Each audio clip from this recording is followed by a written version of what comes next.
আসসালামু আলাইকুম dear viewers friend, আপনারা ছাদ বাগানের টবে দুটি আমড়া গাছ আপনাদেরকে দেখাচ্ছি। আর দেখুন মাশাল্লাহ গাছ দুটির ঢালে কিভাবে অসংখ্য মাশাল্লাহ আমড়া রয়েছে। দেখুন প্রত্যেকটা ঢালে ঢালে আমড়া, এবং সেখানে আবার নতুন করে ফুলও আসছে। দেখুন আমড়া গাছ ভর্তি, গাছের বিভিন্ন ঢাল আমড়ার ভারে নুয়ে পড়ছে এবং আবারও ফুলও আসছে আপনারা দেখছেন। আর গাছ দুটো আপনারা দেখছেন একটু হাফ ড্রামে লাগানো।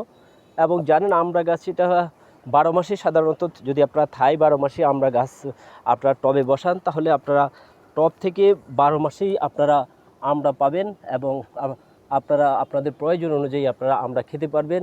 যদি একটা বা দুটো গাছ আপনাদের ছাদে আপনারা লাগাতে পারেন, তাহলে আপনাদের কিন্তু আর তেমন আমড়ার প্রয়োজন হবে না। এবং আমড়াগুলো দেখতেও খুবই সুন্দর।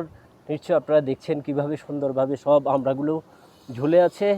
দেখুন আমরা প্রত্যেকটা ঢালে ঢালেই আমরা দেখতেও খুবই সুন্দর, এবং আমড়া গাছের যত্ন খুবই সীমিত। এখানে পোকামাকড়ে সাধারণত আক্রমণ কম করে থাকে। তাই আপনারা যেখানে থাকুন, যদি সময় পান, আপনারা একটু জায়গা থাকলে আপনারা গাছ লাগানোর চেষ্টা করবেন। এবং সবাই ভালো থাকবেন। এবং আমরা গাছ সংক্রান্ত কোনো প্রশ্ন থাকলে আমাকে কমেন্টস করে জানাবেন, আমি ফ্রি হয়ে উত্তর দেওয়ার চেষ্টা করব। সবাই ভালো থাকবেন। আল্লাহ হাফেজ।